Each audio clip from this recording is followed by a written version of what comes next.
I know you're gonna dig this. Well, for the second for one, now they got the man trapped in third and hanging up. And second and two, handoff goes to McCaffrey up the middle, finds a little room, and he's off to the races. Welcome to the In the Zone Sports Talk Radio Network. You're listening to the Just Us Sports Talk Show with your host, Kate Dix from Harrisburg, Pennsylvania, the small city with the large heart, and co-host Dana the Hater Clark from St. Petersburg, Florida. Also co-hosting Murray E. Baskerville from Gotta Be More Careful, Baltimore, Maryland. These are your hosts, bringing you the ultimate in sports news for the ultimate sports fan. Be sure to download the Try 99 TV app on any smart device and subscribe to In the Zone Sports Talk Television. The cost is $4.95. Thank you in advance for your support. Now sit back and prepare to get into another episode of the Just Us Sports Talk Show. What's up? What's up, everybody? Happy Monday, March the 2nd, 2026. February is gone, but Black History still stays. I don't know where you're at, but I know where I'm at is cold. It's too cold. It's too cold in March, but it is what it is. We got some things going on tonight. We're going to talk a little combine. Yo, I'm going to say this right now. You can't teach speed. You can go fast, faster, and fastest. Can't teach speed. Cannot teach speed. I'm going to tell you that right now. You cannot teach speed. So we're going to talk about the combines, talk a little NFL, a couple of trades going on in NFL last couple of days. Caps, talk a little cap maybe. Talk some NBA news. What else we got going on? And that's about it, basically. So that should take us about 2 hours. NC State playing Duke, baby. NC State playing Duke. I don't care. I hope NC State wins. Even though I don't like the ACC, I hate Duke. Period. Hate Duke. Hate North Carolina. But yeah, everybody else is okay. You know, I'm a little biased to Virginia because I had a cousin that played for them. I mean, well, not Virginia, but Maryland. But they ain't in the ACC no more. They in the Big Ten. But anyway, hopefully you're enjoying college basketball. There's so much basketball going on in college. It's hard to keep up. Women's basketball doing their thing too. UConn's undefeated. That's my club as well. Hopefully they can go ahead and put another notch on my man's belt. And we'll see where this thing goes for as far as college basketball concerned. You know what I'm saying? So we're waiting on guys to call in. Let's see who we got on the line so far. We have nobody on the line as of right now. Let's see what's going on here. Let's see. Okay, so it is open for calls, and we're waiting on the callers to call in. I don't know. Let me just close my dial pad real quick again and try to reopen it. It looked kind of funky this time around. So let's open this thing up. Start the meeting. Join the meeting. All right.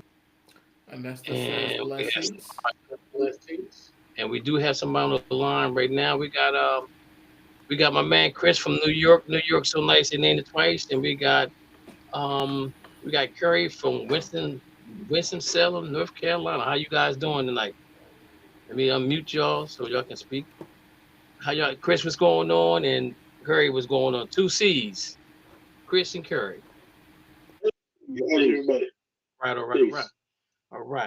All right. So let's go ahead and let's get started on a topic before we get to our Black History moment. I want you guys to think about this for a minute before we get into it. If you're the Oakland Raiders or the New York Jets, let's just say you're in the top 5 drafted. Do you get the top 2 talking about getting quarterbacks? Number 3 is let me see. Let me look at this again. Number 3, we have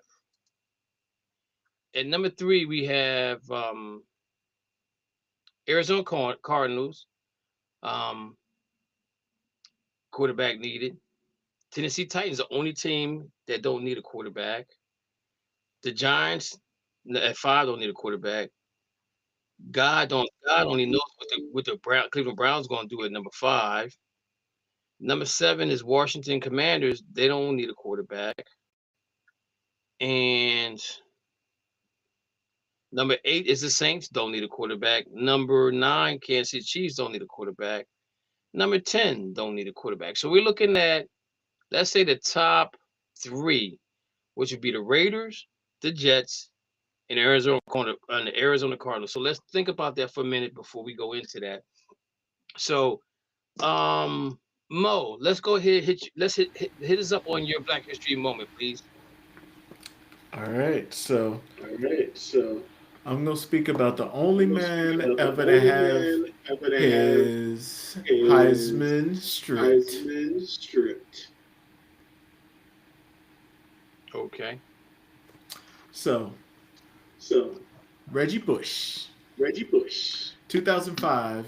He has had amassed 2,611 all-purpose yards and scored 18 touchdowns, including a pair of scores where he returned 18 punts for 479 yards and a touchdown, and gained 493 yards on 28 kickoff returns. He led the nation with an average of 223.3 all-purpose yards per game and finished 4th in the NCAA Division 1A ranks with an average of 133.85 rushing yards per game. He set the Pac-10 record for all-purpose yards in a game with 513, 294 rushing, 68 receiving, 151 return against the Fresno State Bulldogs on November 19, 2005. He also became known as the Bush Push, which occurred on a game-winning score against the Notre Dame Fighting Irish. So by the end of the season, he was unanimous first-team All-American. He was also named the Associate Press College Football Player of the Year, the Pigskin Club of Washington, D.C. Offensive Player of the Year, and the Touchdown Club of Columbus, Ohio Player of the Year. In addition to the Walter Camp Award, he also won the Doak Walker Award, which is given to the nation's best running back. He was awarded the Heisman Trophy on December 10, 2005. He had 784 first-place votes, while University of Texas Longhorns quarterback Vince Young finished second with 79 first-place votes, an overall edge in voting points of 2,541 to Young's 1,608. Teammate Matt Leinart came in third with 18 place first votes. On January 4th, 2006, Bush and Leinart became the first pair of Heisman Trophy winners to play together for the same team on a single game against the Longhorns in the Rose Bowl. We know what happened in the Rose Bowl. Anybody remember? Texas won. But Reggie Bush was stripped of his Heisman because of improper benefits received from a booster from his family and also him. So, why is he the only person? I remember Mr. Johnny Manziel signing all these different autographs. He won Heisman. I wonder what it had to be. What did it have to be about? I wonder. Who stripped Reggie Bush's Heisman? I ain't gonna say nobody but George Bush. Anywho, what we gonna do? We gonna talk about that he was actually reinstated in 2024. He got his Heisman back. You know why? Because they know everybody cheated. So let Pete Rose in the Hall of Fame. That's my rant. Okay. Lou, we got Lou on the line. Lou, you got some Black History for us, brother? Just a brief note here. Something that doesn't seem like it was that long ago, but actually is. So once upon a time back in the Masters, Tiger Woods was at the age of 21. Barriers in golf, a sport which is exclusively for a new generation of players. I mean, he came out here, everyone was talking about when he won the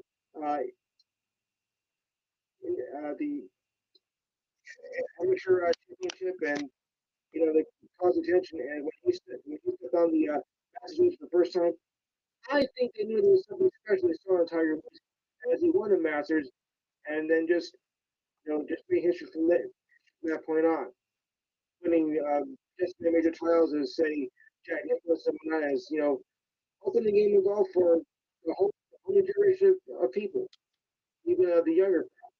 So we all like to Tiger Woods. It's almost been 30 years since he did that. Wow. Well, I can Okay. Yo, it's been like 30 years since he won. That's crazy, man. Yeah. It seems like it's been Like I like said, yesterday. And if you don't know it or not, ladies and gentlemen, if you're watching what's it called? TV golf or T golf, whatever. It's yeah, like something like a vision. TGL, I think. Yeah, TGL, something like that, where they use they're indoors, but they use like what you want to call it? It's almost like a green Yeah. screen of a field of a golf field where they hitting the Mhm. balls. It's becoming very popular right now within the United States right now. And Tiger Kind of weird Woods, too when you think about it. Tiger Golf Woods, indoors. yeah, Tiger Woods is behind that. Him and a couple other golf guys, but they're what I like about it. If you've never seen it before, if you never watched it before, is like you hear the conversation that goes on with them now as they're playing the game. And I think if you put the live conversation in play when they play golf outside of when they play it outside, I think you give it more of a livelier event because you can hear them like, oh shucky ducky, I curved my ball into the Yeah. grass or the sand or whatever, and it makes it a little bit more entertaining. I think that you need that with golf. I think a lot of things that you're missing in golf because Tiger Woods was black. Um, he attracted a lot of black people to watch golf. Now that he's not participating in it, they have kind of wandered away. But he's trying to make a comeback. I don't see it happening.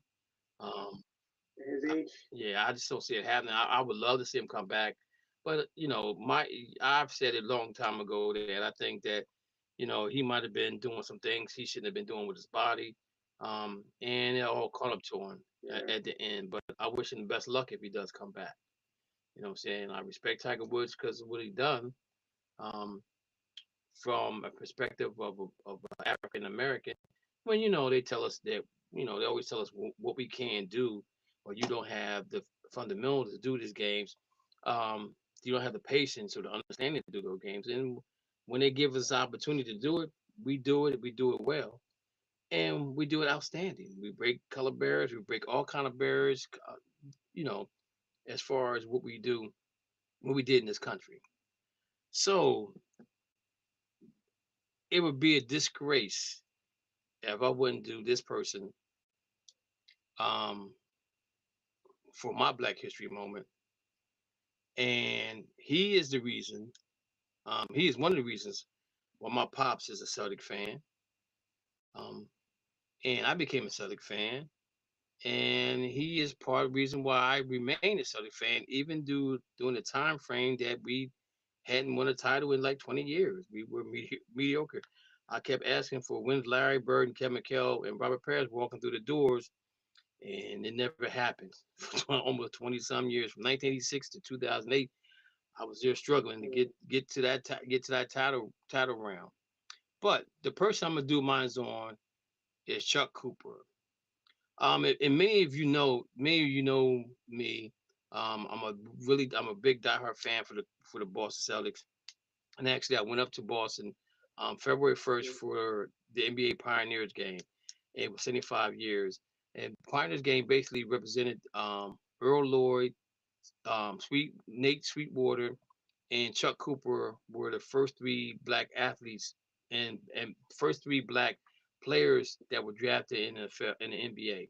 Chuck was drafted. Then I think Earl Lloyd and then Sweetwater came next. Or Sweetwater, no, Sweetwater was next, I think, and then Earl Lloyd in that order. But I think Earl Lloyd played first in the professional game, but game that counted. But Chuck played in the first preseason game.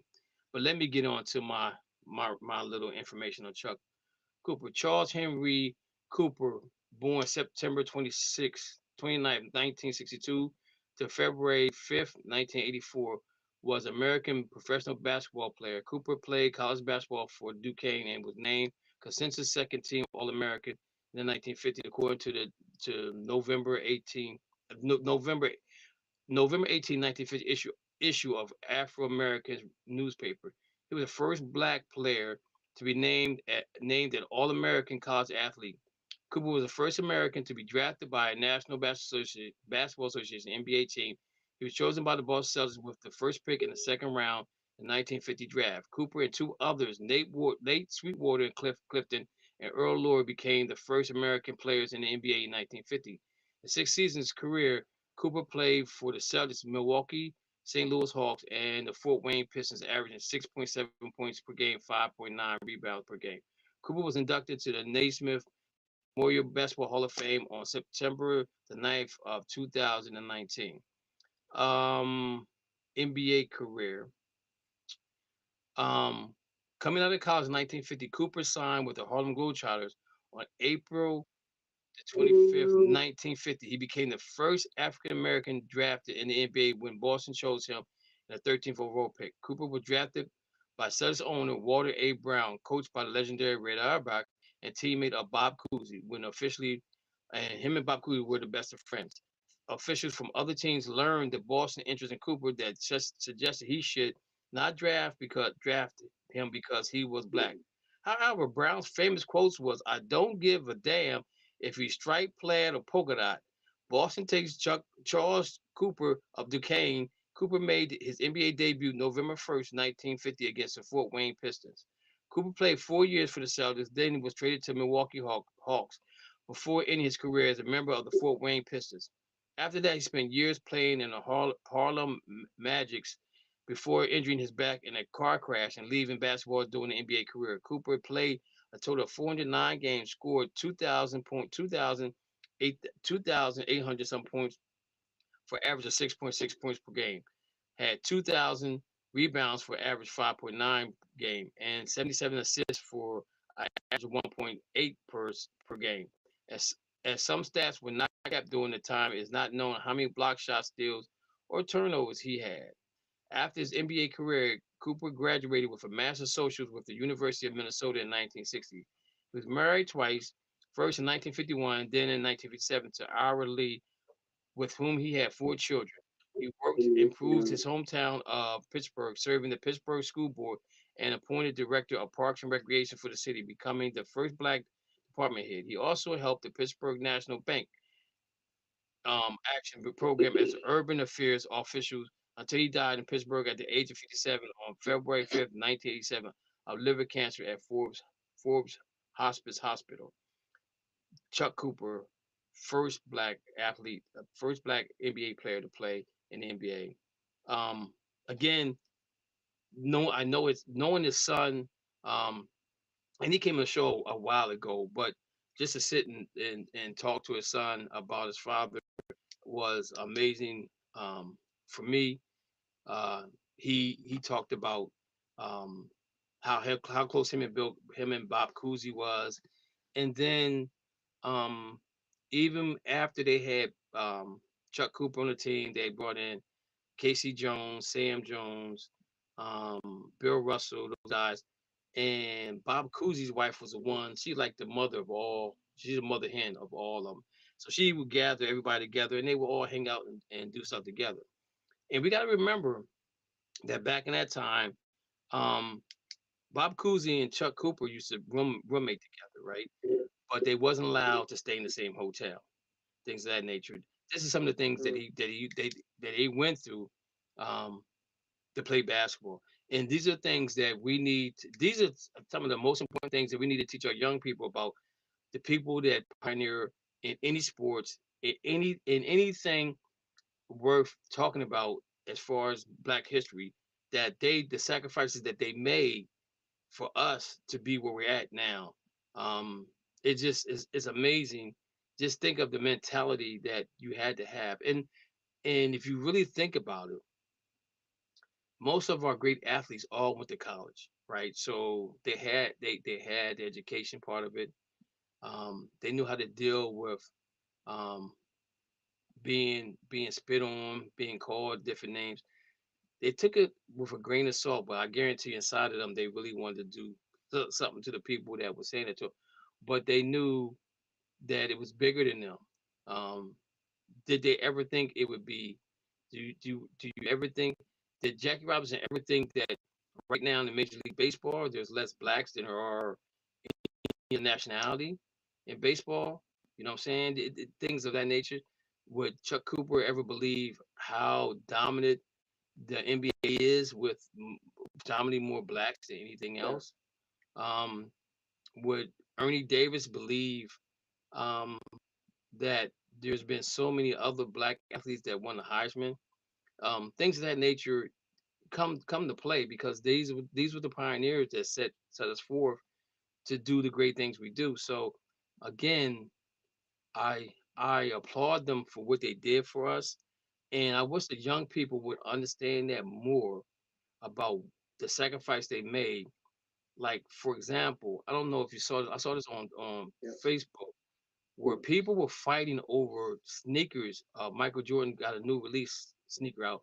People were in the line fighting each other over a pair of damn sneakers that is $300 or more. And I'm saying to myself, I wonder, do you show that same enthusiasm when you go to a parent teachers conference? Things that matter to us. I'm not telling you how to spend your money. You can spend your money any way you want to. But again, come on, people. Is it and Michael Jordan really don't want he said his sneakers wasn't for us, it's for rich people. Bottom line, you know. But this stigmatism we have with these Michael Jordan sneakers is this crazy. But to fight and get hurt over a pair of sneakers, it doesn't make any sense, ladies and gentlemen. Maybe we need to look back and check out our priorities. But last but not least, we got my man Curry who got the Black History trivia question. Let's see if we can get it. Go ahead, Curry. You on the Hello? stage?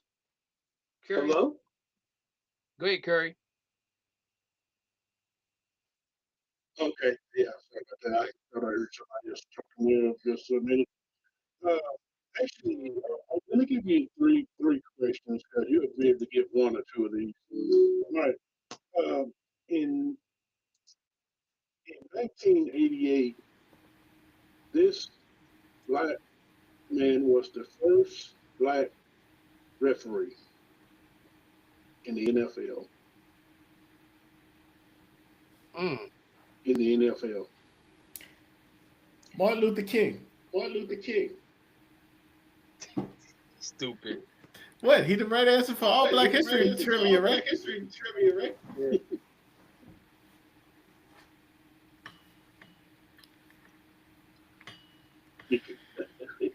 William Jeffries? William Jeffries?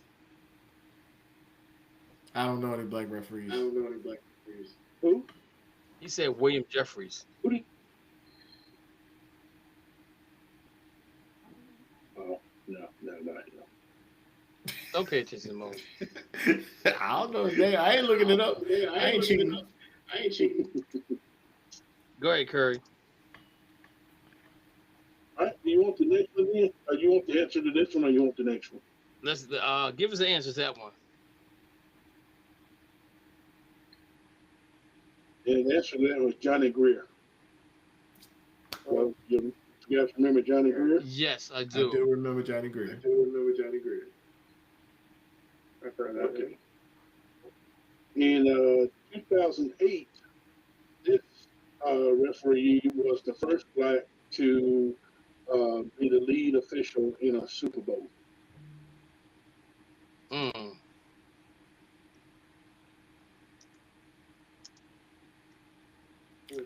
I got nothing. Yeah, I'm stumped on that one. Is he still refereeing now? No, and I'll give you a hint if it'll help you.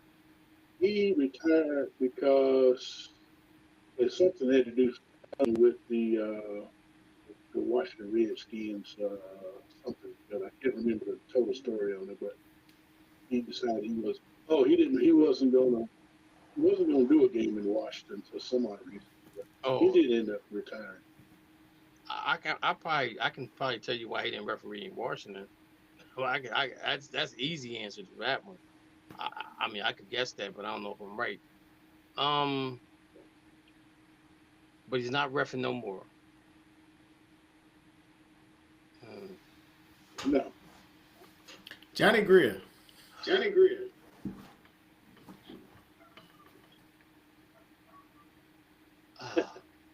Don't know. Close. Hit us off who it is. All right. You want the answer? Yes, sir.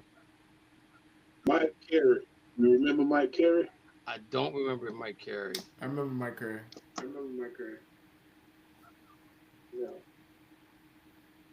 He's the one I thought was Johnny Greer. When you said his name, I know what he looked like. Okay. Let me use my last one here. Okay.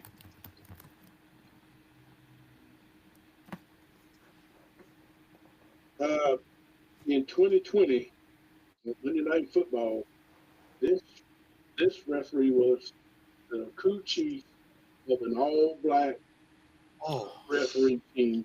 All the referees were black. Yes. In that game. Do you know who that crew chief was? Oh my God. I see his face. I don't know his name. Let me think. And that's only been like 5 years ago, Yeah. 6 years ago. Oh my God. It starts with Barber. Is it Barber? Starts with a B, I think. That's you close. Oh my goodness. I can see his face. I don't remember his first name, but I'm thinking it's Barber. I'll give you that one. Okay. Because you're that close, I'll give you that one. Jerome Boker. Okay. Yes. I knew it started with a B. I didn't know. Jerome's in the house. Yeah, Jerome's in the house. Okay. There we go. Yo, they was tough, man. That was tough. Referees, that was tough, man. That was tough. I remember the first black referee though. I remember that. The name. I can see his face though. Go ahead, Curry. Yeah, we don't want to do referees because I felt like referees are under a lot of scrutiny all the time. Oh my God, yes. But there really have not been a lot of controversy surrounding these three particular lead referees in any games that I can remember. That's not to say there weren't some bad calls, but there was some really any calls that stand out that you can really remember. I don't think they were doing the Rams and Minnesota Vikings game during that year. So I'm gonna take a wild guess on why the guy didn't want to referee in Washington. What year was this again? I'm not sure what year it was, but I do know he retired. Okay, I think it had to do with the owner of the Washington Redskins, Jack Kent Cooke. He didn't. Snyder would have been the owner. Oh, Snyder would have been. So then, yeah. See, I don't know. I have no idea then, because I know like Jack Kent Cooke was not a favorite. He was not a favorite of a lot of black players because he didn't want to draft any black players for the Washington the Redskins at the time. I think, if I'm not mistaken, Washington was probably the last NFL team to draft a black on their team.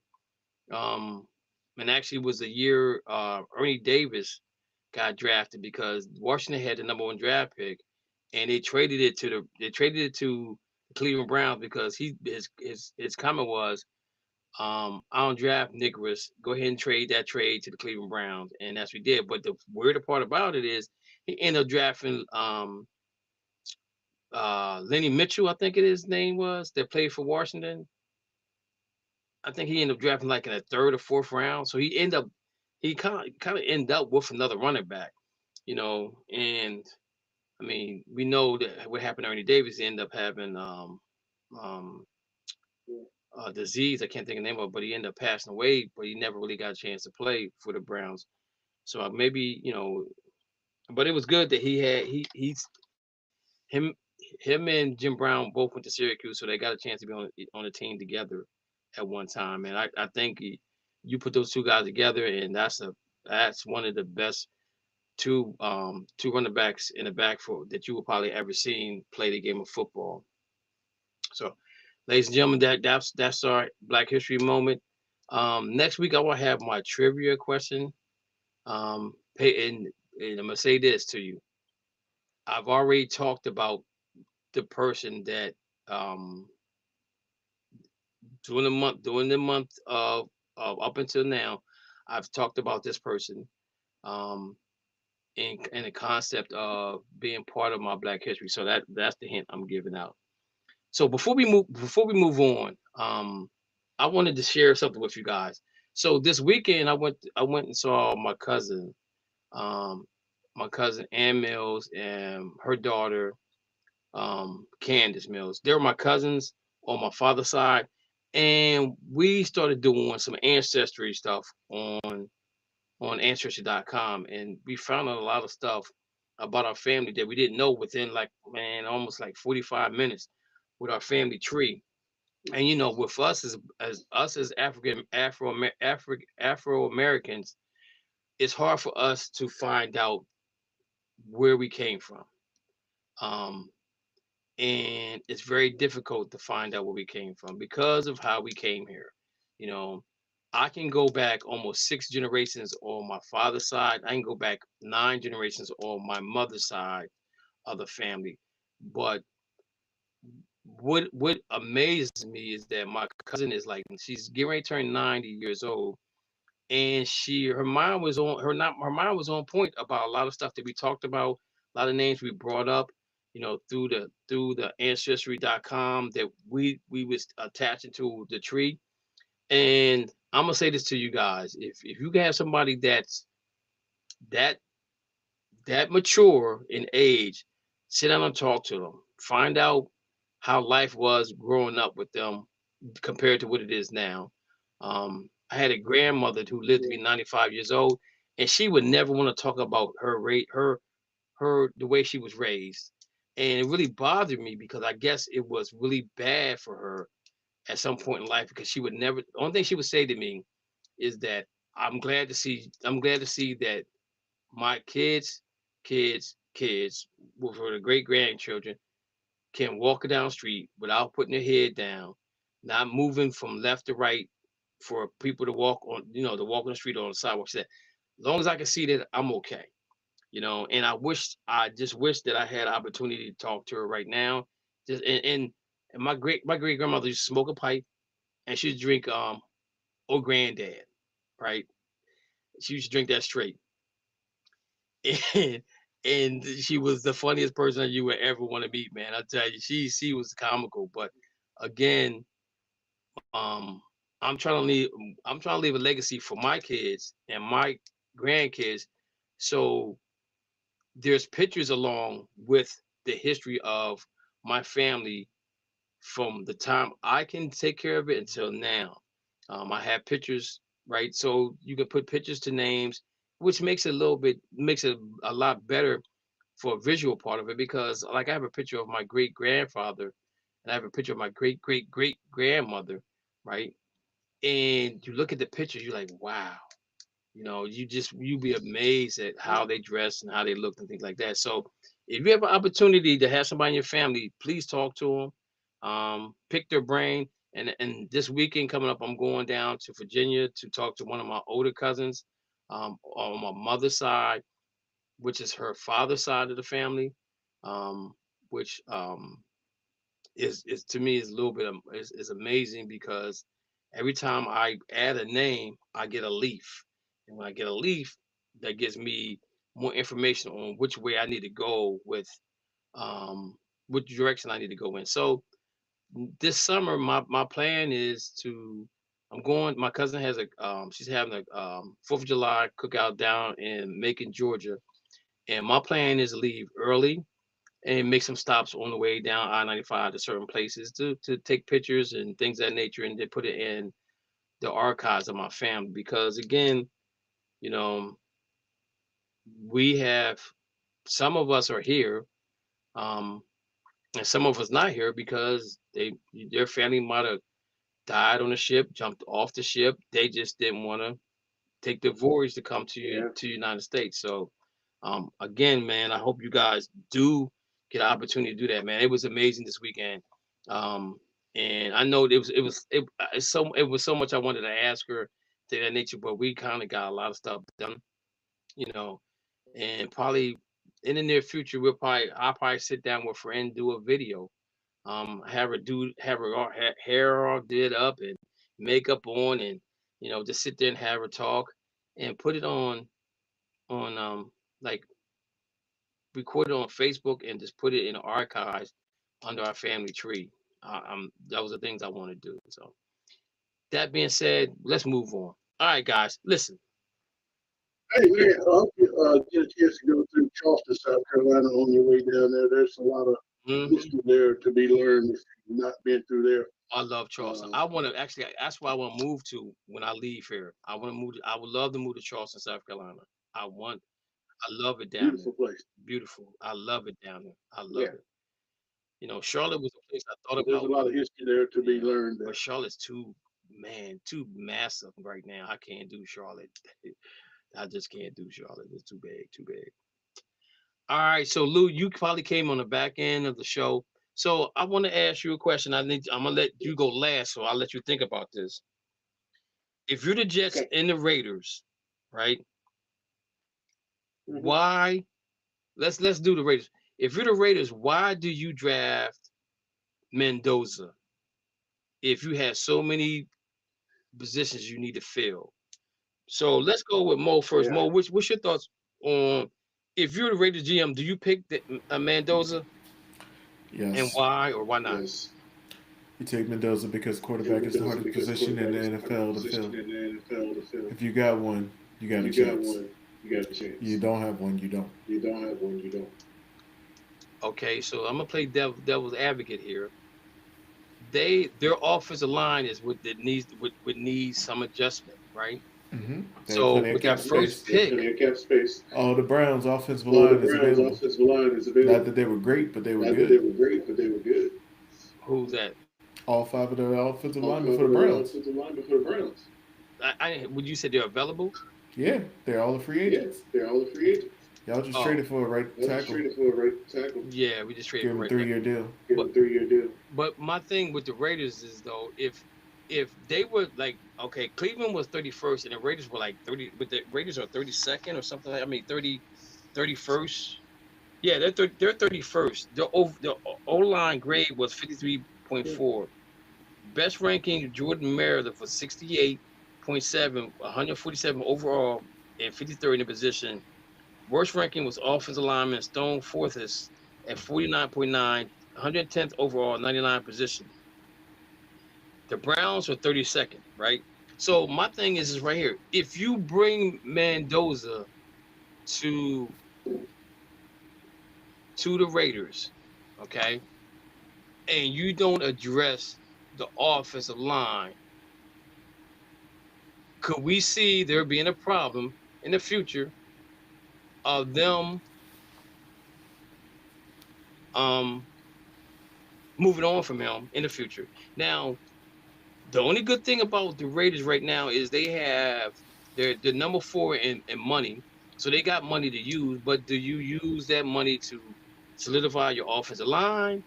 Do you use it for what do you do? You know, how do you use it to keep him upright? Because again, if you're bringing this all together at one time, and we're looking at Mendoza as the starter from day one, so it's going to take an adjustment for him to be the quarterback they want to be. And the reason I'm asking you this is because next year they're saying the quarterback class is going to be deeper.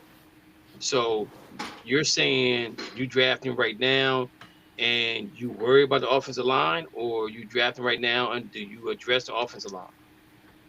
You drafted now and you address it because you got the money. And you also got draft picks, so you can also, and you got a running back. That's the other thing. You need to have a good running game. So you need a good offensive line to do both. So you need to address both. They had a pretty good defense. Not that they had great players, but they're good. Curry, what's your thoughts on and so I'm looking at the top defense right now off defensive line. So the top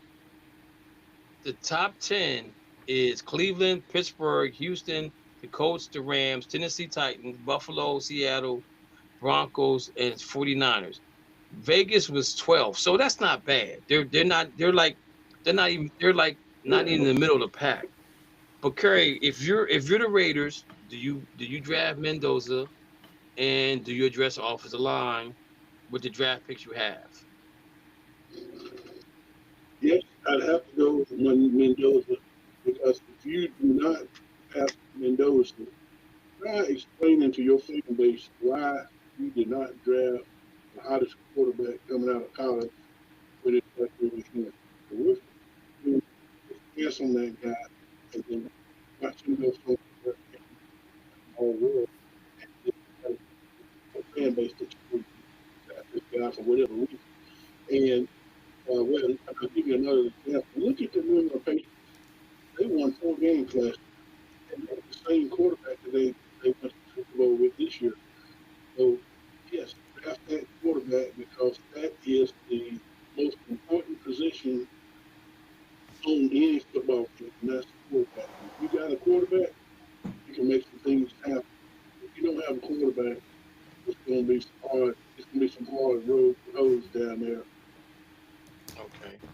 Lou, what's your thoughts on the Raiders drafting Mendoza, and should they address the offensive line first and foremost before and do it through free agency and probably through the draft?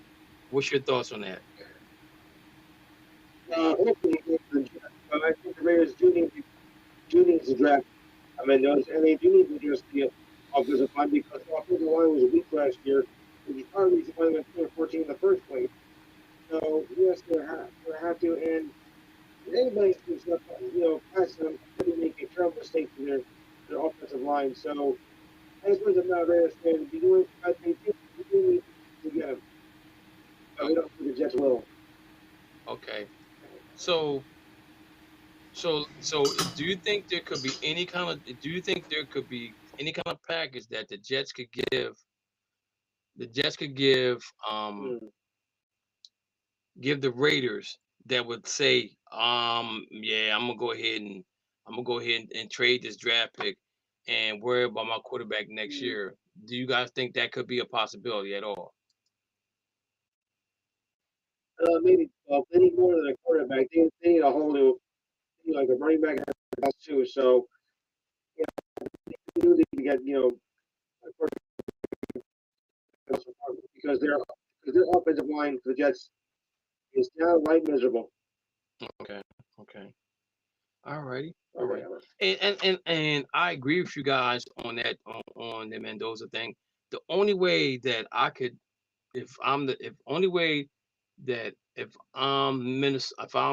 Raiders, I'm giving up the draft pick, is the Jets or whoever it is that come to me with like a first this year, a first next year, a second next year. They got to come with a bunch of ones and twos in order for me to give, man.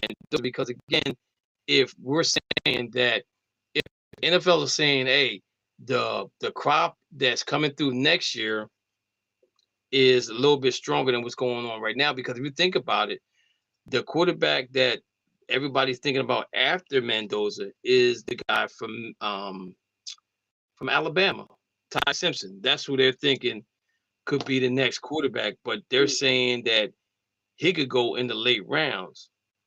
So that makes a big difference in the quarterback that you can get or the quarterback that you need. All right. So Curry, your New York Jets are picking second, right? I think they're a hot mess right now because I don't know if they really wanted to keep Aaron Glenn, but I think by keeping Aaron Glenn, you kind of like said, okay, we're gonna give you a chance, right? And then you trade most of your players that matter to you. You trade them off a deadline so that you can actually get some draft picks that's going forward. And I don't even know how many draft picks they have, right? So if you're the Jets, are you looking at bringing in another quarterback, or are you looking to go somewhere else to address other needs for the New York Jets? You know what? Right now, when I last saw the Jets play, I don't know who that quarterback that they had playing, but he looked pretty sharp to me. I think they have something there. I don't know. Luke could probably tell me his name, but I thought that guy looked pretty good. To be honest with you, on a bad team, I thought he looked good. So they may already have their quarterback on their staff. Because we know the Jets have been known to let the quarterbacks get away. So I would definitely risk my whole line because even when Robert Saleh was there, he really chewed that offensive line out. Mm-hmm. So that's what I'm starting to do.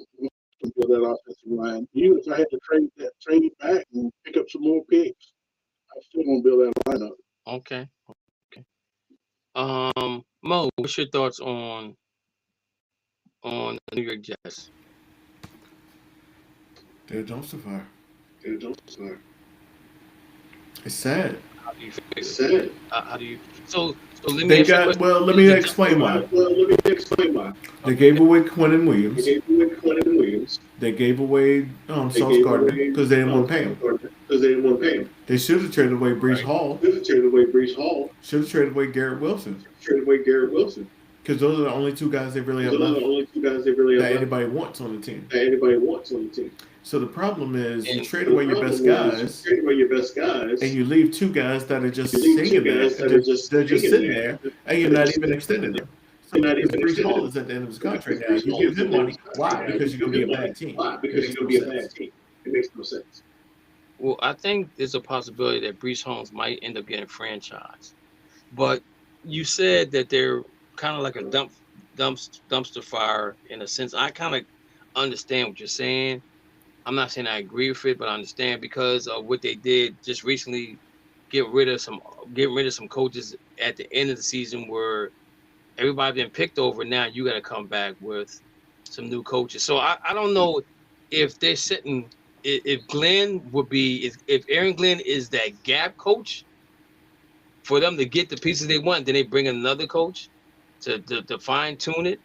I don't know because again, they really, if you sit down and think about it, they probably want to get rid of Glenn last year, but I think they didn't do it for the fact that now the coach has to be paid until he finds another job, which I don't think he would have had a hard time finding another job. Showing how well he did in Detroit, even though the 1 year he was there, they lost all them guys on defense, but they still were competitive. They still played to the next level. Just couldn't get past Washington. So I don't think he would have a problem finding another job. But again, I think with the Jets, they're 18th in offensive line, which is right in the middle of the pack. So that lets you, that's saying to you, which way do we go? Do we go after quarterback? Do we go after something else? And on looking at what I I got from USA Today, they're looking at an outside linebacker, and for some reason, let me see, it says outside linebacker or defensive end, David Bailey, Texas Tech. This is the guy they're going after. So it looked like they're going to go defense. They're gonna look to trust their defense to keep them in games, and then maybe go after quarterback like a Kirk Cousins, Jacoby Brissett. Um, I've heard Jimmy Garoppolo's name being mentioned. I even heard. I don't know if you guys heard this or not. Cousin going to Pittsburgh. I don't know if you heard this or not, but Derek Carr thinking about coming back to playing. And so I heard that too. Yeah. you look at that. You look at that scenario and Flacco. You look at Flacco and Derek Carr still playing in the 40s. Is that a testament to? Is that a testament to the NFL? Is that or is that just saying that the NFL quarterbacks are watered down and you can't find a good you can't find a backup that can be a starter? You can't find a good backup now in the NFL. It begs to differ on the way they're going about this situation. So that kind of puts you in a state that this could be a gap year for the New York Jets. Could Aaron Glenn survive this? It's going to be hard, man. I think he probably has the hottest seat right now in the NFL out of all the coaches. Yeah. Out of all the 30-some teams, he has the hottest seat right now. If the Jets come out and go 0 for 4, we're talking about him being fired, and them going after somebody else. And I think that I wouldn't doubt it. And this is the part that I don't think nobody knows this, right? So the owner says to him, we're not going to hire a defensive coordinator. You're going to be my defensive coordinator, and you're going to hire an offensive coordinator. So Frank Rice is the offensive coordinator. He's a defensive coordinator and a head coach. Let me ask you guys a question. Do you think it's harder to run a team as a defensive coordinator or as an offensive coordinator and be a head coach? Mo, what's your thoughts on that? Special teams coach like John Harbaugh. I'm sorry, it's truth. He was never offensive or defensive. He's a special teams coach and became a head coach. So I know I didn't answer your question. But I think that's even harder. So I give him credit for actually being a good head coach. But he was holding the Ravens back. Okay, so answer my question, Joe. What do you think is harder? Being a young coach, it's harder to be an offensive coach. The reason being is because offense, as a young coach, that means you're gonna have an old defensive coordinator. If you have a young offensive coordinator, you're gonna have usually you're gonna have an old offensive coordinator. You're gonna have a young defensive coach. You can't have two young coaches. Right. So the hard thing is being a young offensive coach. You're gonna have an old defensive coach who might also be outdated. So he might not be able to keep up with the new innovative offenses because he's still running the old defense. So that's why I say a young offensive coach. But a young defensive coach has an old offensive coach. You're the one that's controlling. He wants to control the ball. He wants to do that. Defense, you're just trying to stop all the innovation. Okay. That's a good scenario. I agree with that on you. Next up is we got the Arizona Cardinals at number 3, right? We've heard Kyler Murray's name being mentioned to go to Pittsburgh. We've heard his name being mentioned to Miami. We heard his name being mentioned to go to the Jets. We've heard his name mentioned going to the Falcons. These are names that's been mentioned for Kyler Murray.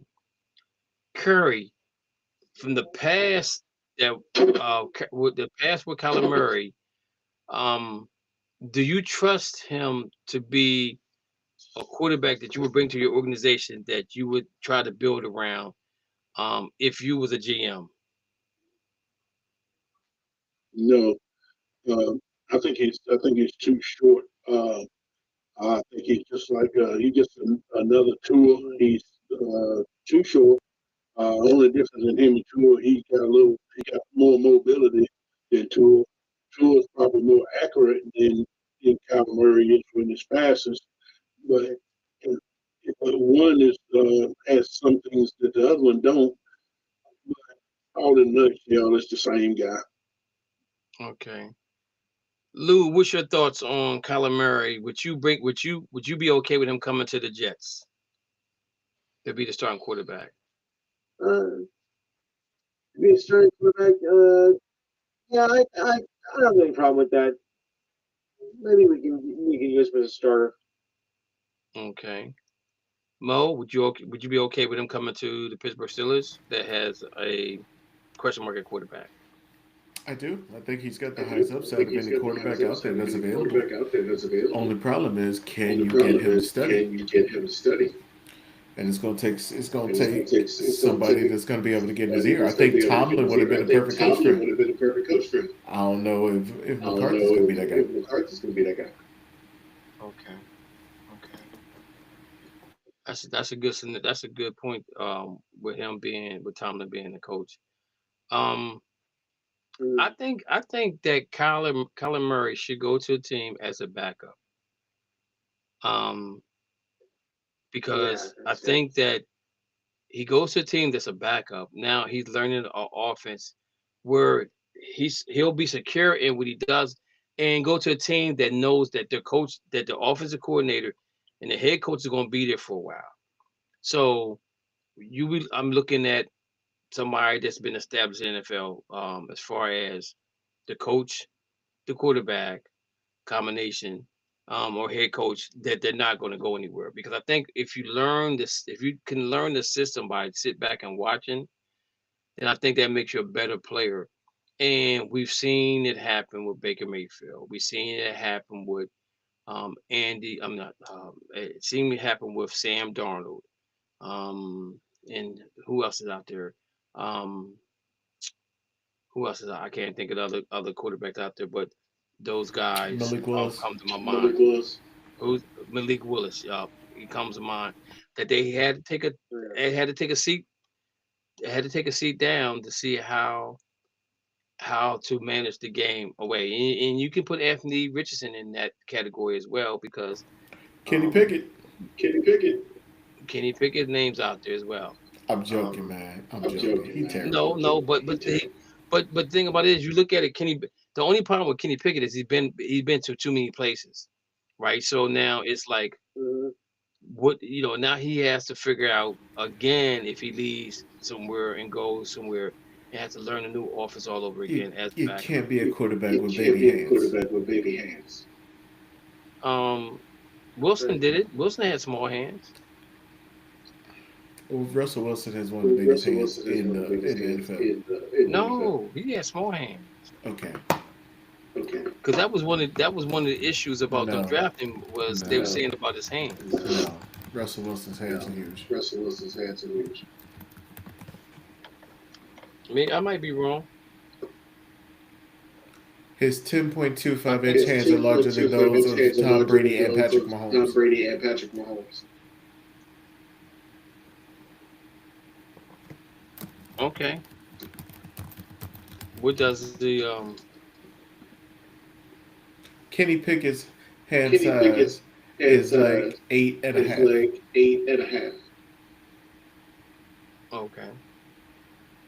Okay. I was wrong. It's about gripping the ball, and because you have small hands, it's easier for the people to get the ball out of your hands. Okay. And you got a good point there, but again, I think that with Kenny Pickett is he's been so many places in a little bit of time that it's like it's a revolving door to him, and somewhere he needs to settle down and just be a backup somewhere that he can learn the offense. And maybe if he gets an opportunity to be a backup and just sit and learn, he could probably be a quarterback that could be a serviceable quarterback in the near future. He won a Super Bowl. He was on a team that won a Super Bowl. Hey, he got a Super Bowl ring. That's different. As a quarterback on the team. That's different. After Arizona Cardinals, we got Tennessee Titans. Hopefully, they pick that running back from Notre Dame. I think that'd be an added thing from the Giants. Sonny Styles. Cleveland Browns looking at an offensive coordinator. So, I mean, an offensive lineman. Francisco McGuire from Miami. That's what they're looking at that. But the thing with Cleveland, now I'm reading today, is that Deshaun Watson said, "Put me in, coach. I'm ready to play." Right? But now they're saying they're going free agent wise, looking at a quarterback. Okay. And I think they're more looking at Malik Willis than anybody else out there. I think he might be the first option for them. But then they got money issues as well, right? So, like Curry said, they'll find a way. If they want you, they'll find a way to put that money in the bank, some kind of way to get you. And I think the salary cap is going to go up again. So we'll see how that adjusts what teams do going to the future. If me being a Browns fan, I'm going to address the offensive line because I think if you can get a good offensive line, I don't care who your quarterback is, you're gonna do well. You will do well. And it's been proven if you got an offensive line, you can be okay. You just need them to manage the game a little bit because you got the best defense in the league right now. So you just need to manage the game, not turn the ball over, make the plays that you need to make, find out what you can do, find out what you can do, and implement what you can do good to make it great. I'm giving you 4 deep balls a game. So I'm giving you 1 per quarter to throw a deep ball. And if you throw an interception, then that's as good as a punt, right? That's the way I look at it. Curry, if you're the Browns, what are you looking at?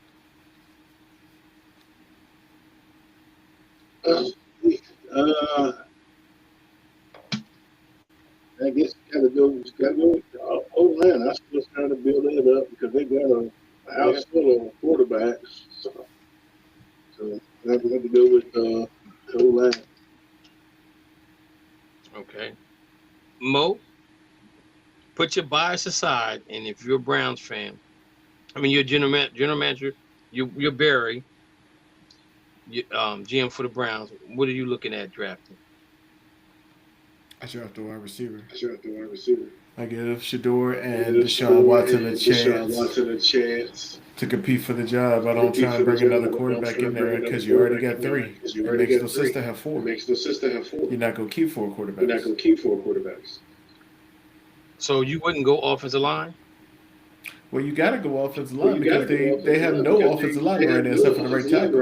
But the problem is they need a wide receiver out there on the other side of Judy. They need a real number 1. Good thing is it's a good opportunity because there's a lot of wide receiver depth, so they don't have to go first round there. But you're going to have to get an wide receiver to go outside of Judy. Yeah, they have 2 first-round draft picks, so they have opportunity to get 1 in the first round. So that's why I think they're looking more so at the offensive line than they are anything else, which I totally agree with that. Because you want to keep your quarterback upright. You want to have him be able to make plays when you need to make plays, and if you can just manage the game, then manage the game. That's the way I look at it from the point of the Cleveland Browns. All right, guys. Somebody about to say something? Okay. All right. So that's the top 6 right there about if they should trade down, trade up, or trade out, whatever the case may be. And I'm gonna say this: if the Browns were to trade out of that, I wouldn't be upset because there is a lot of offensive linemen in this draft that could be really good. So if they could get some more picks, then I'm all for it. I would love to see them get more draft picks if they probably could. If they could get, on their war board. If they get the second offensive lineman, then you're saving. So you're saving some money because they're not in the top 10, right? Depending on who you trade with, you're not in the top 10. So you save some money that way. You get a player that you need or you want an offensive line, and you still got another draft pick. coming up that you can go out and get a wide receiver if you like as well. So I wouldn't be upset if the Cleveland Browns were to opt and trade that spot out. Because right before after that, you got Washington, who's drafting a quarterback. I mean, a safety. You got the Saints is going after Cornell Tate as a wide receiver. You got the Kansas City Chiefs going off the offensive line from Utah. That's number 9 and number 10. You have number 10. You have the Cincinnati Bengals, who's going after the defensive guy Reuben Bain Jr. from Miami, which they definitely need. All right, next up, guys. Joe Burrow has been teeter-totting on wanting to stay in Cincinnati. One might leave Cincinnati. One might move to Cincinnati. Might just want to get out of the state of Ohio. So I think if I'm Cincinnati and he wants out, I'm telling him I'm not trading you. And this is why I'm not trading you. You asked for what you asked for. I gave you what you want, and you still have not produced a playoff game yet. But I gave you what you want, and your wide receivers. Playoff game. Yeah, he has to win a playoff game. He got to the Super Bowl. How long ago was that? 3 years? 22? Was it 22? 23? 23, I want to say. Okay. But what have you done for me lately? Oh my God, Kev. But no. Let's be real about it, because this is what you asked them to pay your wide receivers. They did that, right? But now he's coming out saying he has some issues, or he doesn't feel comfortable, or football's not fun for him no more in Cincinnati. But whose fault is that? Whose fault is it that if it's not? But no, because the owner did. But they did what he asked. They did what Joe Burrow said. Can you do for me? Yeah, it's not about who they paid. It's about who they draft, because they draft terrible people. But the thing about it is, he ain't got nothing to do with the draft. But it's the organization that has to do with it. If your organization keeps drafting poorly, and they pay the best players they have, that's what they're supposed to do. But they're not doing that either. But they're not paying the best players. They're paying the best players on offense. They're not paying the best players on defense, right? They only have one. Because again, we talked about this at the beginning of the season. They'll score 35, and other teams score 44 or 46. And they think they had an opportunity to win the game. It's a shootout because they have a defense that they're not investing money into. They're not drafting the players that they need to draft. And he might be another coach on the hot seat as well as Aaron Glenn, because he's the only coach in the AFC division, AFC North or South or whatever it is, that that's been there. Everybody else got fired or replaced, or however you want to call it. He would have been the first to leave. Exactly. But Joe Burrow said, I need this to win. They gave him a tight end. They gave him 2 wide receivers, right? They're 2 of the top highest paid wide receivers in the NFL. They franchised T. Higgins 1 year. But you still didn't get it done. So you can't come and complain to me about not winning because you got what you wanted. But you can't come to me and say, yo, I want to be traded. No, I'm not trading you. You retire, and then you play out your contract year, and then if you want to go somewhere else, then go. Because this sounds like Palmer. What was it? Yeah, what's his first name that played for them? Carson Palmer. Yeah, because they did the same. They kind of did the same thing with him. He retired, and then he came back. They traded him to the Raiders or whoever it was, you know. So Cincinnati's been known to be cheap, right? Stop being cheap on the defense side of the football and start playing the players on the defense side of football and make it work. You know.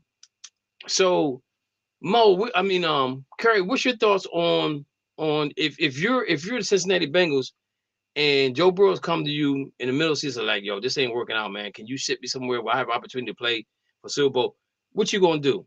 You gonna let him go, or you gonna just tell him, yo, suck it up? This is what you asked for. Make it work. Yeah, hopefully he won't be coming there talking to me wanting to be traded. But if he did, I mean, I'm not listening to any offers for him to be traded. And if he wants to go, I might would give him to go out and seek a trade, but he'll be back two number ones and two couple of number twos, but then we'll talk. But other than that, you stuck with us. Okay. Lou, what's your thoughts? I'd say give him what he wants. He hasn't done anything for us since I think he said 2022, 2023. He's seen better days. Yeah, I think you say trade him. Mo, what's your thoughts? Trade him, bring back Flacco. I'm sorry, but Flacco looked just as good here. Flacco will probably be on the team by this time next year. Come September, he'll be on the team, or August or whatever. When free agency come, he'll probably be on somebody's team. So, I'm just saying because he's getting a little itchy in Cincinnati because, it's not what he thought it was going to be like.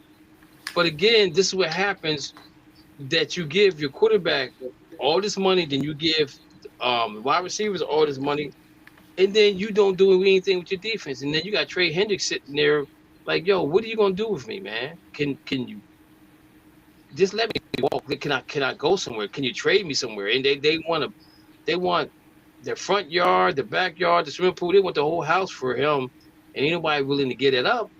But at the same token, why would you have a guy that's not happy where he's at? He came back. He came back and played, but he got hurt. At some point, you gotta say, okay, I appreciate what you did for me. I gotta move you. I'm gonna move you. So Cincinnati needs to get it together.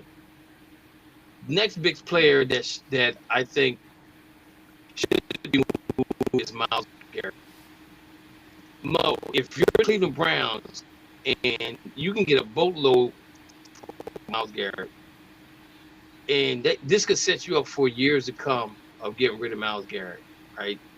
Unless Myles Garrett comes to you and say, yo, I want to stay in Cleveland, which is kind of weird because you got Joe Thomas, who was an all-pro lineman for 70 years, never asked for trade, and stayed in Cleveland.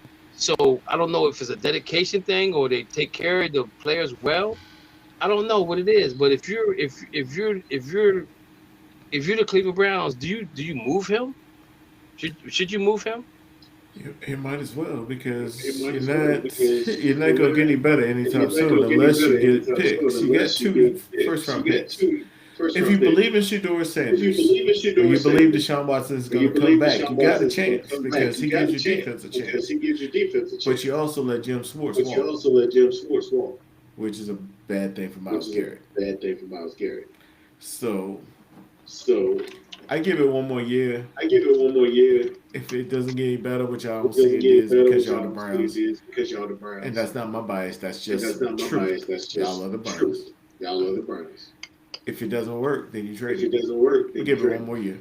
Because you got two first-round draft picks. And the Patriots showed that if you get the right draft picks, it can't make a difference. Okay. Curry, what would you do with Myles Garrett? I'm not doing nothing with Myles Garrett. He's standing right there with Myles Garrett. He's not going to go nowhere. I agree. He would have left. I think it's got the same money he got from Cleveland somewhere else. But I'm not moving him. Okay. Lou, is you moving Myles Garrett? Hey, let me retract that. Go ahead. I might would entertain the thought of moving him near the deadline of next year if they're looking really bad. So yeah. But as far as in the off season, no. Okay. Lou. Not by that. If in the offseason, no, but if you're struggling, yes, then I'm moving. But not not during the offseason, no. Okay. I, And I'm just gonna say this. I think as a Browns fan, there's so many holes that need to be filled on the offensive side of the football. Like, we have questions on the offensive line, we have questions on the quarterback, we have questions on the wide receiver. Only thing that's solid is running back and a tight end right now. So if I can get back picks for Myles Garrett, I'm going to do that now. I'm not going to trade him to the AFC because I may have to see him at some point in time where I'm going to trade him. I'm going to send him to the NFC, where if I see him, it maybe 3 years from now, depending on what division he goes to. So I ain't got to worry about seeing him. But I get what you guys are saying. Maybe a year away from trading him, maybe, because I'm being honest with you. Warren Sapp, Aaron Donald, Lawrence Taylor, Micah Parsons, and Myles Garrett are players that defensively that it took you double team them or triple team them. But by doing that, you allow your other players to make plays. And you don't find those type of players to come along. And I remember when Hugh Jackson was a coach for the Cleveland Browns, he says, when he saw Myles Garrett work out, he said, that's it. We're drafting him. We're not doing nothing else. That's who we're going to draft. And we'll figure out everything else after that point. And that was a good draft for the Cleveland Browns because look what he's done on the defensive side of the football. All right. There you go. Those are the three. Max Crosby. Let's talk about Max Crosby real quick, Mo. If you're the Raiders, what you doing? Because now, again, if you draft Mendoza, you trade Max Crosby, you get draft picks. Now you can really address. I don't know how many draft picks they have. I don't have it up, but you get multiple draft picks for Max Crosby.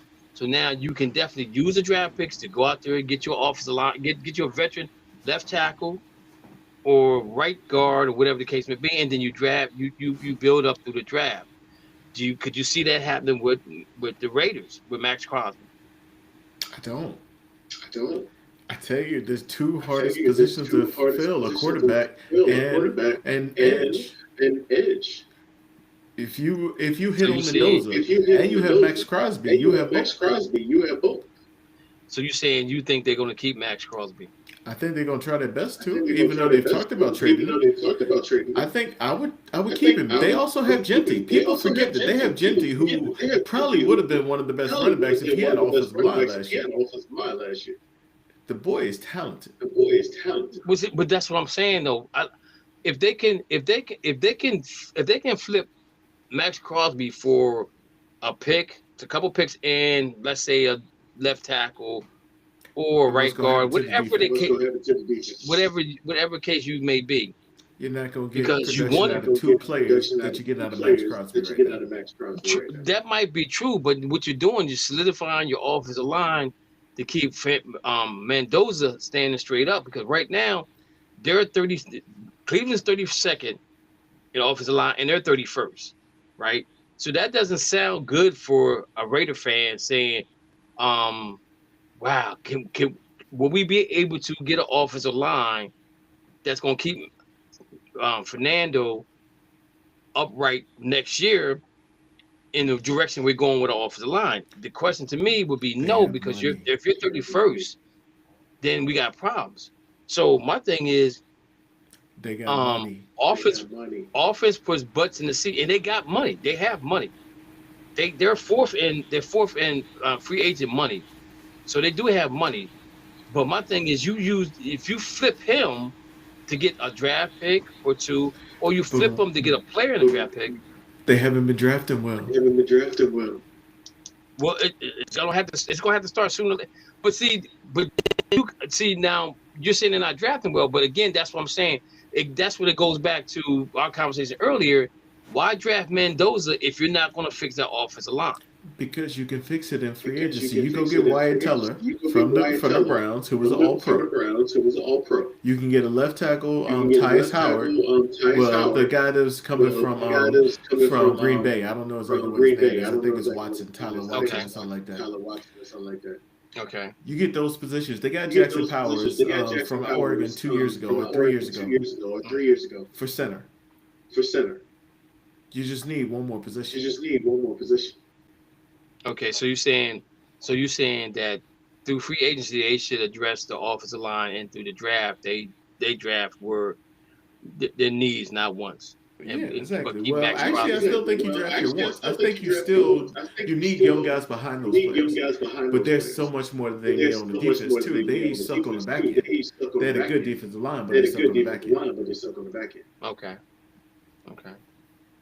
So let me ask you this question. So do you draft, if as a Raiders, do you draft for need or do you draft for want? Because in the last 2 or 3 drafts, we watching teams draft for needs, regardless if they're the best fit, he's the best player on the board, but that's not what they need. But this is what they want. You know what I'm saying? I mean, this is what they need, but they don't go after their wants no more. They go after their needs. So the best player on the board would it be a want, not a need. So in the last couple of drafts, we noticed teams are drafting for needs and not for wants.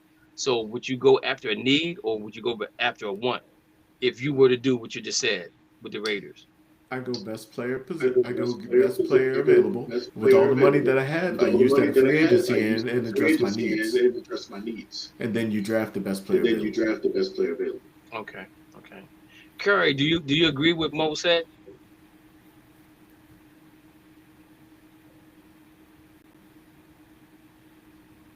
Curry, you out there? Yeah, I do. I go along with that. Okay.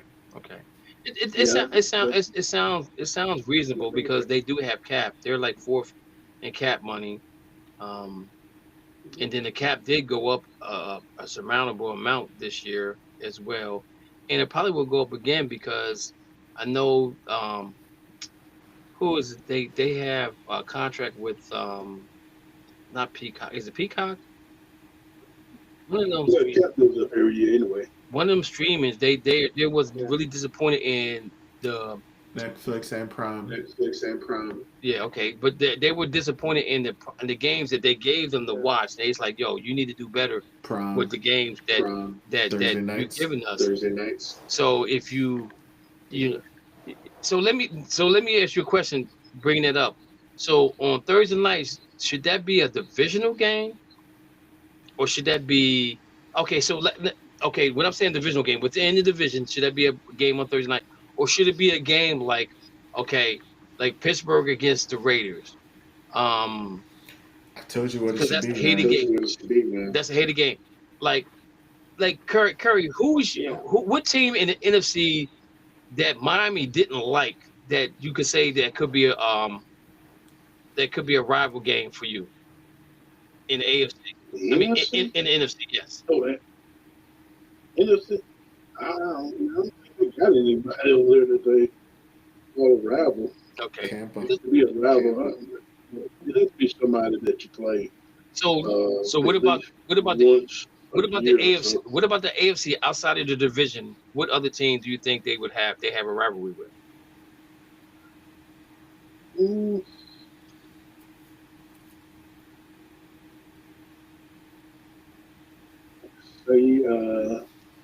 Probably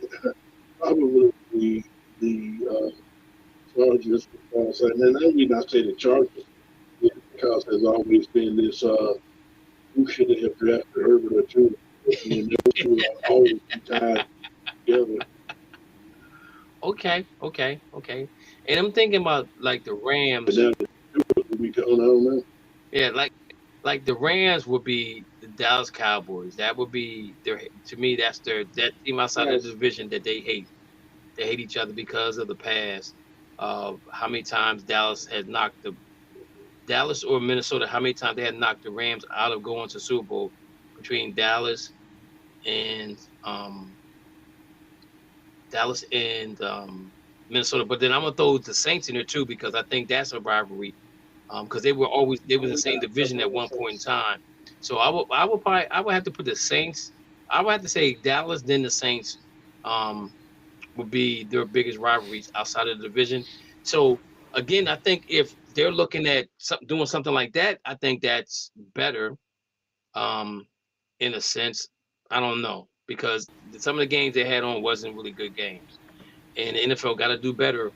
And if they're trying to make, if they're trying to make that money, real good money, they need to have some games on there. There's going to be some really good games. I told you how to fix it, man. Quite a few good games on there. Yeah, but I'm saying they were whining about the quality of the games that were being played. It's like they don't feel like they were prime time games for them, for the money that they was giving the NFL. So they're saying, look, can you do better next year? Because the guys are coming off 3 days rest. I gave you the idea. All you do is you just keep flipping. You do the first three. Just because they're whining, because these other networks are paying money too, and some of these networks have been around and been contributing to the NFL a lot longer than Amazon has. Yeah, I agree with you. But Mo, what was you going to say? I said that from the start of the season, the person who wins the Super Bowl, that division should play the first 3 weeks. On Thursday night, 2 games. You have your first 3 division games. The teams that have a bye in week 3 play week 4, and every week after that they play on Thursday night. So it's not coming off of 3 days. It's coming off of a week and 3 days. So you actually get better football because then the guys have time to recover. They also have time to game plan for the game. That's why it's so bad. It's because they're coming off 3 days. That makes a lot of sense, Curry. And I guarantee you, they listen again. They may use that. They may come away with some ideas that we just bring up all the time, and we get no credit for whatsoever. None.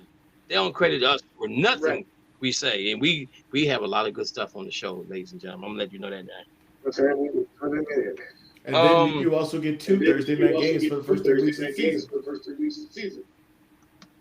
One East Coast, one West Coast? Right. No. You get the divisions. You get that division and won the Super Bowl. Yeah, but you said 2 in one night, right? Yeah, you still get them at both times. It's okay. It's okay to have 2 games at the same time. Or maybe one starts at 8, one starts at 9, or one starts at 7. I don't want a West Coast. I don't want 2 divisions. I don't want it that way. If you're gonna add 2 teams, they can't be in the same conference. I mean, they can't be on East Coast because one starts at 7, the other one starts at 9. By 11 o'clock, if that game ain't good, nobody's gonna watch that game. Still 1 and 8. Because the 8 already is usually Monday Night Football. Start 1 and 6. Yeah, I don't know.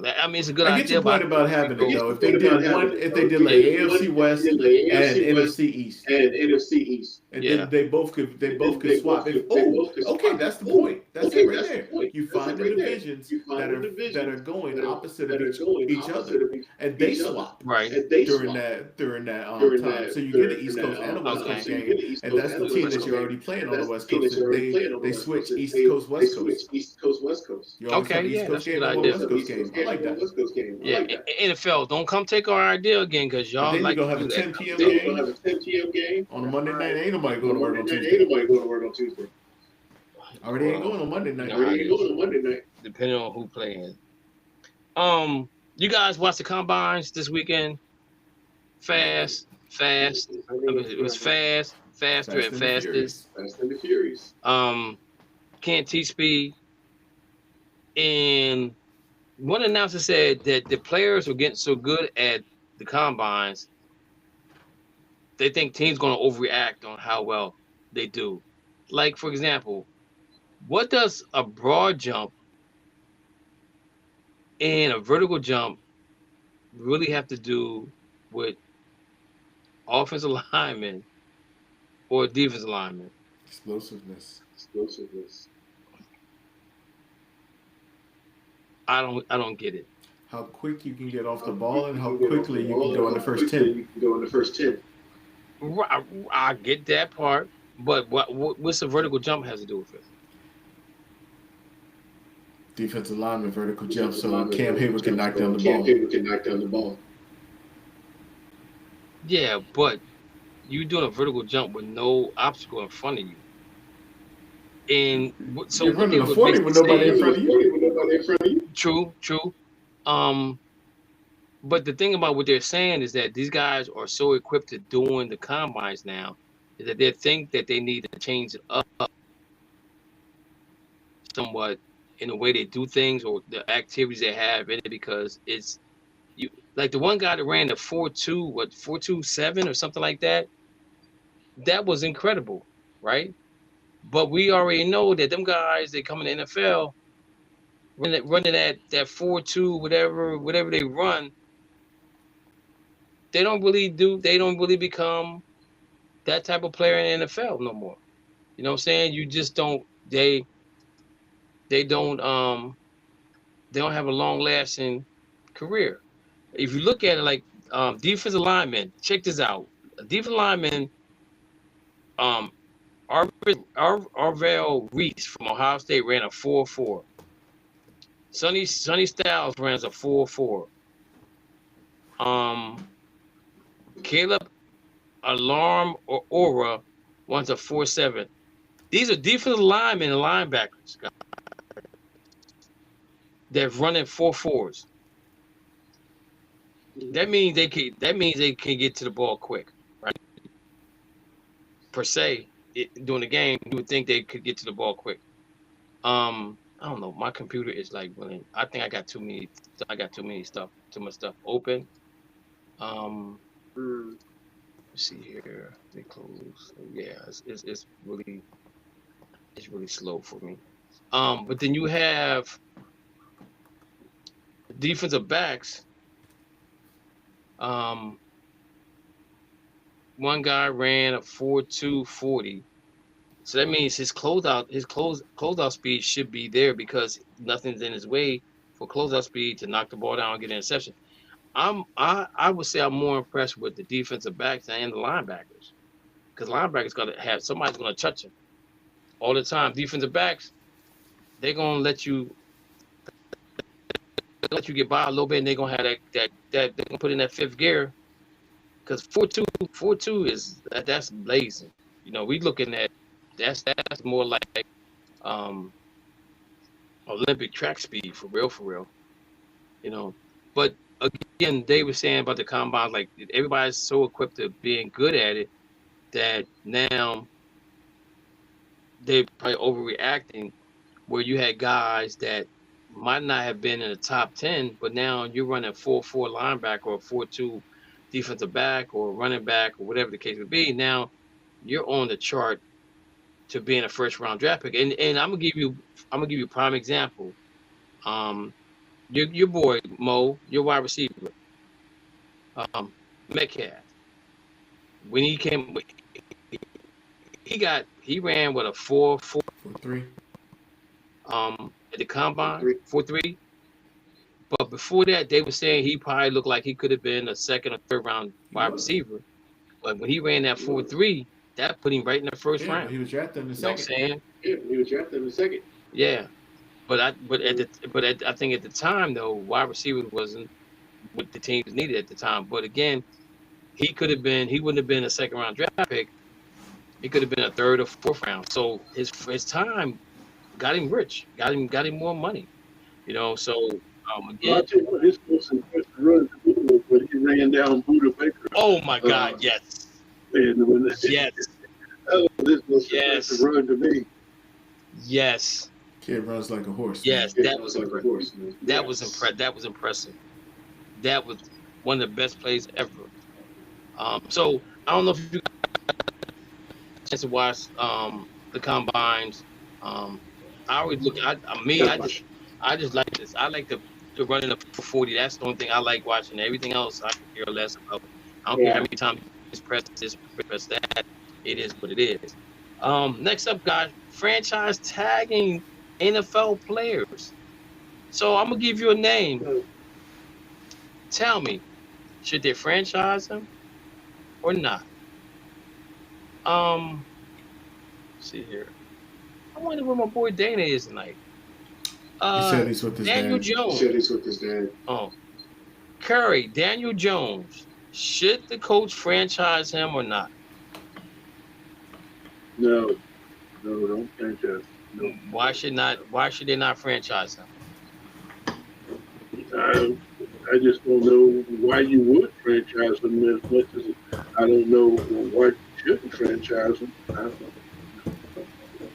The question would be, why would you franchise him? Okay. Yeah, I just don't see enough there for him. He had one decent half a season or 2/3 of a season, but I mean, I'm not that impressed. Okay, so who would you bring in as the quarterback for the coach if you don't bring him back as a franchise tag? Mo. You probably could get the city play from Matt Jones, or So that would be a trade. you could get the guy from the Raiders so that they could come in and fill a gap. The guy that loses his job from Mendoza. You talking about Geno Smith? Yes. Yuck. Okay. He said yuck about Sam Darnold too. With the Seahawks, I thought he had some pretty decent years. I think people expected. But that just go. And the thing about it is, you look at the Jets. You look at the Raiders, and they were 31st O line, and he still had opportunities to make plays and stuff like that. So a lot says about him as a quarterback. Mo, if you're the coach, are you franchising Matt? Are you franchising Daniel Jones? No, I'm giving him the transition tag. The transition tag. Less money, also more flexibility. Because nobody's gonna pick him up because he's injured. Okay. So let me see what they say here. They said one of the biggest remaining questions for the franchise tag deadline is whether or not the coach will use a tag on free agent quarterback one, Daniel Jones, or wide receiver Alec Pierce, who would both become one of the top offensive players on the open market. On March 2nd, the Colts have discussed tagging Pierce, which would prevent him from being offered a huge contract as arguably the best wide receiver in free agency. However, the Colts is also giving real consideration of putting a transition tag on Jones, as they have not reached an extension agreement with the quarterback. But a coach can only use tag on one of those players. The transition tag would mean that Jones could still negotiate with other teams in free agency, and the coach will be able to match any offer. Unlike the non-exclusive franchise tag, if Jones then agrees to an offer and any other coach declined to match it, there would be no compensatory draft pick for his departure. Essentially, Indianapolis tag decision will likely come down to which side blinks first, Jones or the team Boyd wrote. So I'm gonna say this, like Mo said, I'm giving him the transition tag because now you can negotiate that down the line you can put incentives into that money, and I probably would franchise tag Alex Pierce because now you get to keep both of them on the team. I don't know how long Daniel Jones is going to be out, but the way they're talking is like he's going to be back for the season. So that might be a good thing for them. Next up, George Pickens. Jerry Jones said that they're going to do big things this offseason with a little bit of money they have. Curry, if you're the Dallas Cowboys, do you franchise George Pickens? Based on how Jerry used to operate, he always signed his guys. He just waits till the last minute to sign them, but I don't see them franchise tagging him. I think they'll go ahead and they'll work out a deal with it, and it makes no sense to franchise him. I mean, just go ahead and sign him to a 2-year, 3-year deal and give him some guaranteed money. He'll be all right. Okay. Mo, I see. I don't think he's expecting to be the highest paid receiver by any means. He just wants to be paid like everybody else. Yeah, I would agree with that. I don't think he's looking to be the highest paid. I think he's just trying to get paid too. He's already Mo, been franchised. He's already been franchised. From they franchised him already. Yeah, they gave it to him yesterday. Yeah, they did. They did it yesterday. Yeah. Oh, okay, I didn't know that. So what's he saying here? So George Yeah, Pickens, but they're not locked and loaded on the franchise tag, and they can remove the tag, right? well, They can, but it becomes a free agent because they've already tagged him now. So it's time to sign him to a deal. yeah, they got till the what they got July, I till believe. May, July, somewhere around that time frame, in order to come to a negotiation. So what it's saying here, Pickens has the biggest name to watch when it comes to getting tagged. On February 27th, the Cowboys officially placed a franchise tag on this star wide receiver, coming off a huge season after they acquired him from the Pittsburgh Steelers. Cowboys COO Stephen Jones previously said about tagging Pickens, of course, leaning toward the franchise tag. We want Pickens here. We think the world of him. We want him here, love him, and I think he wants to be here. So that's all a plus. Franchise tagging Pickens will cost the Cowboys $27 million, but it now gives them time to work out a long-term deal or look to or a trade partner. Pickens joins Kyle Pitts as an offensive player to receive the franchise tag instead of hitting the free agency. Notably, the non-exclusive franchise tag was used on Pickens, meaning other teams will be allowed to talk to his free agency if he signs an offer sheet with another team. Cowboys have 5 days to match it. If they decide not to, Dallas will be entitled to draft compensation equivalent to two first-round draft picks. Next up, Lou, your boy Priest Hall. Did you franchise him or did you let him walk? I think you better let him walk. I mean, he's not doing much for us. You know, he become injured and whatnot. I'd say I don't franchise him. Okay, Mo, what's your thoughts? I don't know. I really don't know. It's I get it. It's damned if you do, damned if you don't with Priest Hall. the problem is there's so running backs. You can find running backs in the seventh round. He's a great running back. He would be so much better if he went to Kansas City. He would probably get 2,000 yards. Because he's gonna catch the ball out there. But they already used him where they were using other running backs. So I would see. They should have traded him last. This is what I'm saying. They're a dumpster fire. They should have traded him when he wanted to be traded last year. I agree. And then they would have seen what they had with Braylon Allen to see what kind of running back they want to bring in this year. He's a good running back. I agree with that. I agree. Curry, what's your thoughts on Priest Hall? Do you think that they should franchise him or they should let him walk?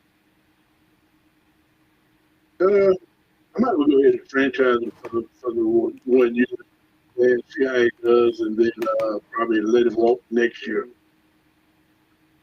Okay, so all right, and I agree with you on the Priest Hall.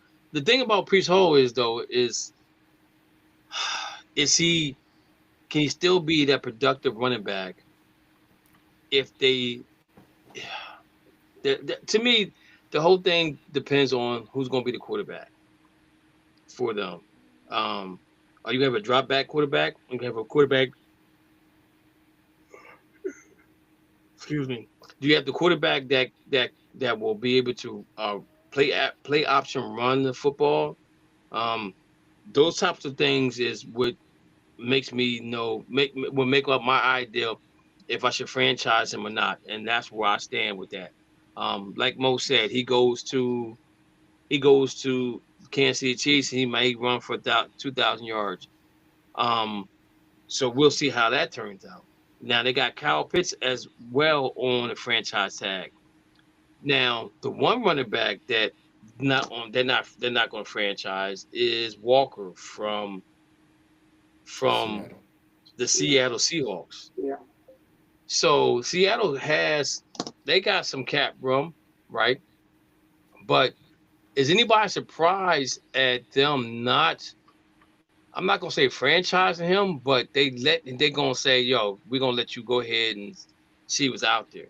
Seattle's number 6 with franchise money, so they got money to bring in another running back. And if they do, I don't know if that's a good idea for them because that guy, like he's very patient getting to the line of scrimmage and finding the holes. So you win the Super Bowl with him. He was the MVP, right? He was the MVP, but Charbonnet was mostly starting half of the season. That's the problem. But then when he wasn't with Charbonnet, he took off. Charbonnet got hurt. Wow. See, that's the tough one right there. That's a tough one. Curry, let me see. What would you do in that situation if you're Seattle?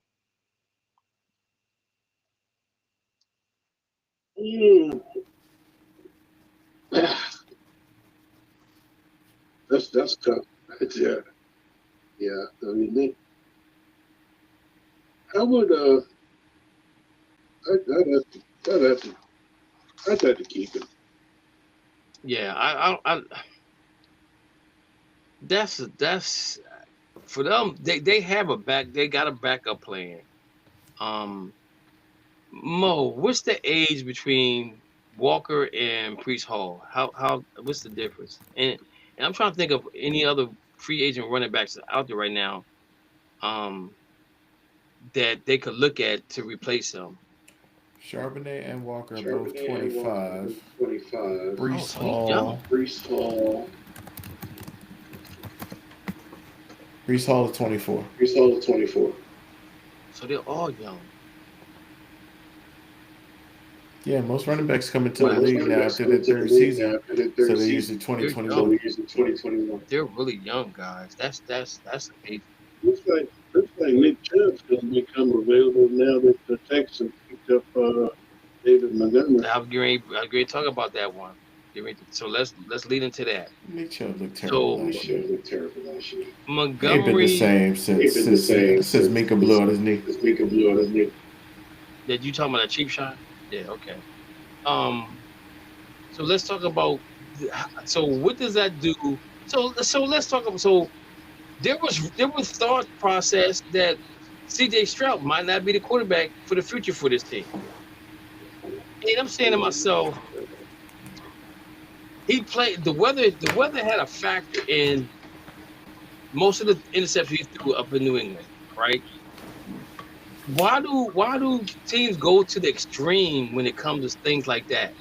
I'm a little curious because nobody said anything about all the fumbles that Drake May had during the playoffs. Because they won. Talked about it, but because they won. But the thing about it is, the one interception he threw was like right to the guy when it came to C.J. Stroud. He threw 2 interceptions and a fumble versus Steelers. And if you want to, and I think the weather had a lot to do with that. I mean, but he played in Ohio State, which, I mean, being in Ohio in November, there might have been some snow, but it could have been cold, not cold like in December type of cold, because their season's over. So I think, do anybody else believe, like I believe, that the weather had a factor in his handling of the football?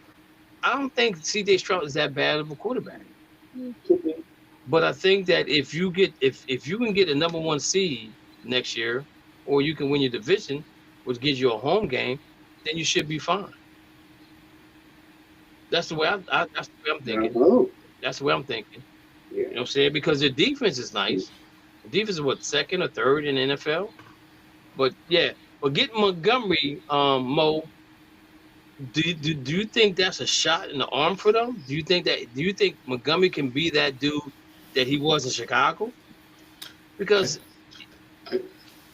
go ahead. I think that they had a good running back already. The guy that they drafted last year. I can't remember his name right now. 27. Woody Starks. Yeah, something like that. Yeah. I think they needed somebody, and Chubb wasn't it. They needed somebody, Woody Marks.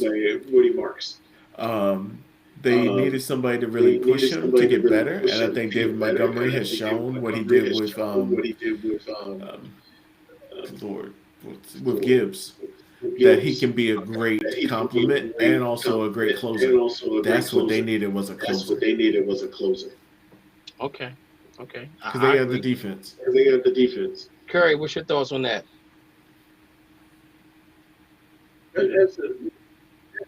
Yeah, I heard it, but I didn't hear the question. What kind of jolt would Montgomery give to the Texans this season coming up? Well, I think it did. I think it did a good contribution to them because I thought that's something they didn't have that a good running game, and so I think that's going to help them tremendously. They didn't have a good running game in that playoff, and they also didn't have, they didn't have any receivers. Because one receiver, he was out with concussion, and then they were on their own line. So they had a lot of things going against them, and I don't blame all that on C.J. Stroud, but to answer your question, I think he'll be a big contribution to him in that running game. Okay. It should take some pressure off of him. Okay. I agree with you. I'm looking forward to seeing him in that Texas blue. He should help that team out tremendously. Long as he can stay healthy, he's a good running back, and I think he was used sparingly up in Detroit, not like he should have been. I think with the Texans, he could be the number one running back number one, going forward with that team. And I think that helps out a lot because he knows how to play in cold weather because he was with Chicago, played in Detroit, which plays Chicago, and which plays Chicago and Green Bay, which plays outdoors at some point in time during the season. I'm curious. Yeah, running back that I could see coming available, and that's Devon Achane from Dolphins. I can possibly see them moving him off of him if they can get the right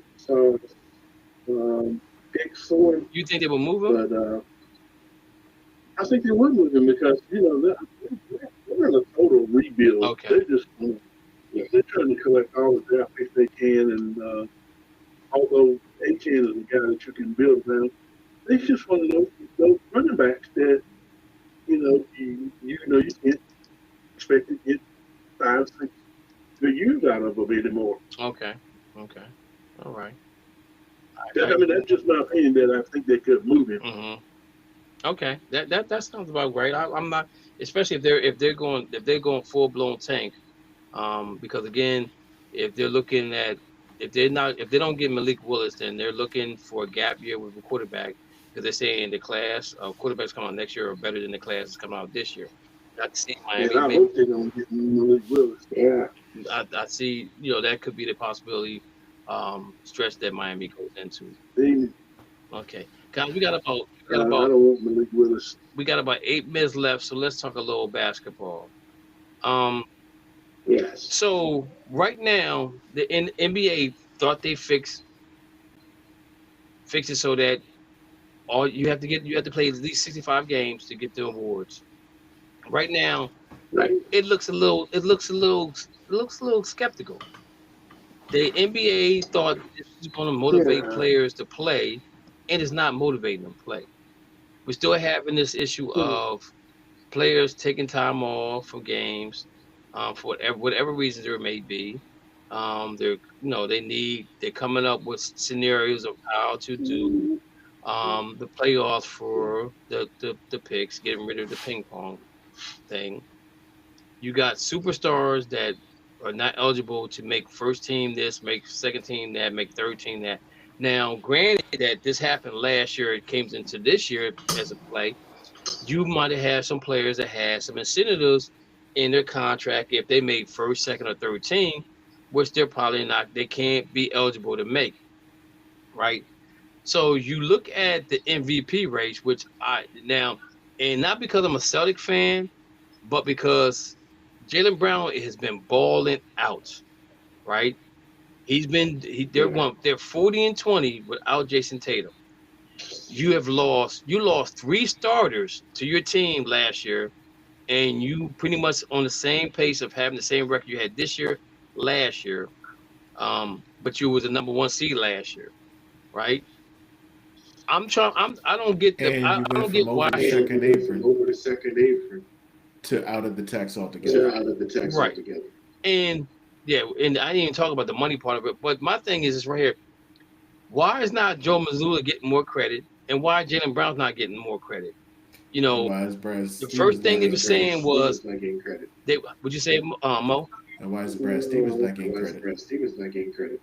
Oh, him too. But the thing about Stephen A is like, I need to see him play. He choked in the playoffs. He did this, and then he was hurt last year in the playoffs, so that's why he didn't come through in the playoffs. He had a messed up knee. But this year he's been healthy. Yeah. He's been really, and he's learning how to play the best player on the other team. Him and Cade Cunningham, to me, are neck and neck for the MVP. Shane, for Oklahoma, he should be in the run-ins, but he's missed some games. Yeah. But I'm just like, I think this thing has backfired on the NBA, and they need to come back out with something even better. You know what I'm saying? They need to come out with something a lot better than what they have right now, because you got guys that, like, you got Luka, you got Joker. If they miss any more games, they're not eligible for nothing. I don't know if they have the incentives in their contract that if they do become first, second, or third team, anything, they get more money. But they've been out for a while. They're coming back and playing, but they've been out. The NBA needs to fix this, and they need to fix it fast, because what they're going to end up doing is they're going to end up losing. They're going to lose viewerships, because nobody wants to watch a game, or nobody wants to come to a game not knowing if the star player is going to play in certain games. Right. This has been a topic that's been going on All-Star break. The NBA is becoming more. Go ahead. Who got something to say? Mo? Was that Mo or Curry? Lou. Oh, Lou. Go ahead, Lou. I mean, it's been a problem for the All-Star game, but now that we're approaching the end of the season, you want to get this players in, and with all this stuff, setting out for injuries and whatnot, it really is, tarnishing the game a bit. So it's been a problem way before the All-Star break. It's been going on all season. It's probably the last couple seasons as well. I mean, this is not a problem. Yeah, and I think that what you do though, how you fix this is that like in baseball is, if you miss a game, if you're sitting down for rest, then you miss all the games that week. And I guarantee you there's games in that week that you want to play, but you can't play because you down for rest. That makes it that much better. I think you take it down from 82 to 62 games. So now if you do 62 games, everybody's going to play in 62 games, because you got that 65 window where you're saying, okay, now you're eligible to be MVP or this right here. So you knock that down, and that's how you play. But the thing about it is, what the issue is that it's a money thing, because you get rid of 20 games. So you're getting rid of 20 qualified 20 games where the owners are going like, nah, we're not doing that because we're going to lose money.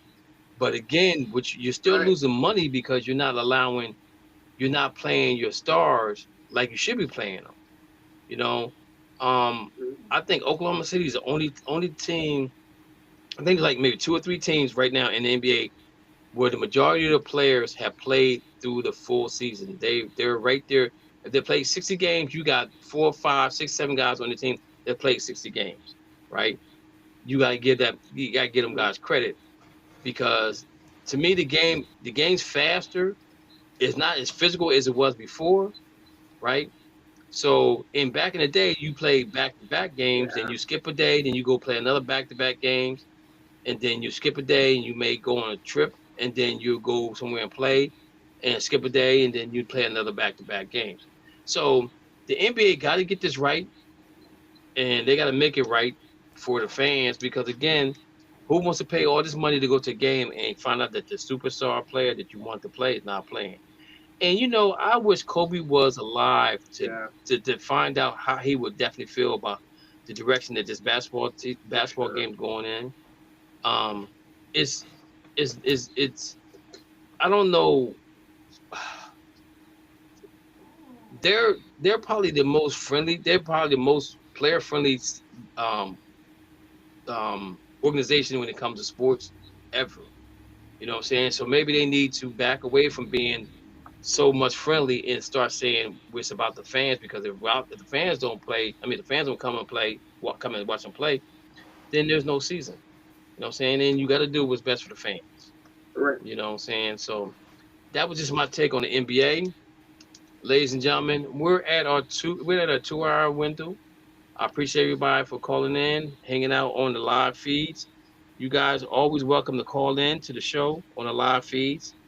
We looked on the line, Mo. I didn't see nobody ask no questions again. Now watch when I turn the show off, then there'll be all these questions will pop up. I don't know why it does that. But anyway, man, I didn't see any. Yeah, I enjoyed you guys' company. I had Chris on here. He got off. I wanted to ask Chris about the New York Knicks because he's a Knicks fan. I wanted to really talk to him about that, but basketball was at the back end. Great game yesterday. We're still doing football because football has taken over. Football is an all-year sport in the eyes of America. You know what I'm saying? So, again, thank you guys for hanging out with me tonight. Enjoy March Madness coming up. We're looking forward to that. We're looking forward to talking about March Madness with Curry. ACC, they saying they got about 7 teams in the playoffs. I know NC State playing Duke tonight. NC State is not playing Duke tonight. And the pasta showed up.